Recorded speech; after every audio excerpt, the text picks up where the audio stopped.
আসসালামু আলাইকুম প্রিয় খামারি ভাই ও বন্ধুরা, আপনারা যে যেখান থেকে দেশ কিংবা প্রবাস থেকে কাছে কিংবা দূরে আপনারা যেখান থেকে আমার এই ভিডিওটি দেখতে পারতেছেন, আমি সবাইকে জানাই ঘাসের মেলা কৃষি খামারের পক্ষ থেকে আন্তরিক শুভেচ্ছা এবং অভিনন্দন।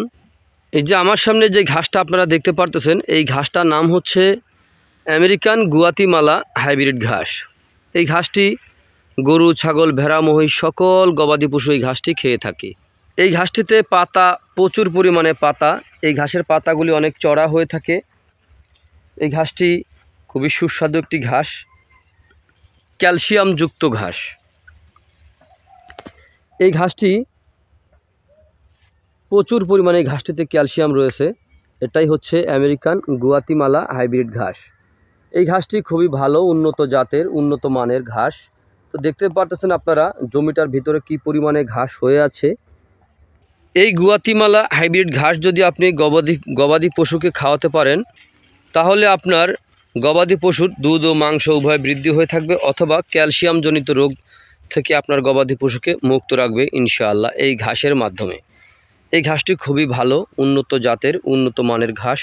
তো এই ঘাসের কাটিং ও চারা সংগ্রহ করতে চাইলে আমার স্ক্রিনে দেওয়া নাম্বারে যোগাযোগ করবেন। এই ঘাসটি দেখা যায় আপনার কাটিংয়ের চাইতে চারা রোপণ করলে খুবই ভালো হয়। চারায় আপনার জার্মিনেশন রেটটি আপনার 100-এ 100, আর কাটিংয়ে আপনার যদি রোপণ করেন জার্মিনেশন রেটটি আপনার প্রায় 100 হয় না, কিন্তু এখানে আপনার 40% থেকে 50% হয়ে থাকে, আর 50 থেকে 60% আপনার নষ্ট হয়ে যায়। তো এই কারণে কিন্তু যদি আপনি এই ঘাসে যদি চারা রোপণ করতে পারেন, তাহলে কিন্তু আপনি খুব সহজে আপনার গবাদি পশুকে এই ঘাসটি খাওয়াতে পারবেন। দেখেন একটি ঝোপায় কি পরিমাণে ঘাস হয়েছে, দেখতে পারতেছেন প্রচুর পরিমাণে পাতা আছে। তো আপনারা যে যেখান থেকে আমার এই ভিডিওটি দেখতে পারতেছেন, যদি আপনাদের কাছে আমার এই ভিডিওটি ভালো লেগে থাকে, তাহলে আমার চ্যানেলটিকে সাবস্ক্রাইব করবেন, বেশি বেশি করে শেয়ার করবেন। তো সকলে ভালো থাকবেন, সুস্থ থাকবেন। আল্লাহ হাফেজ।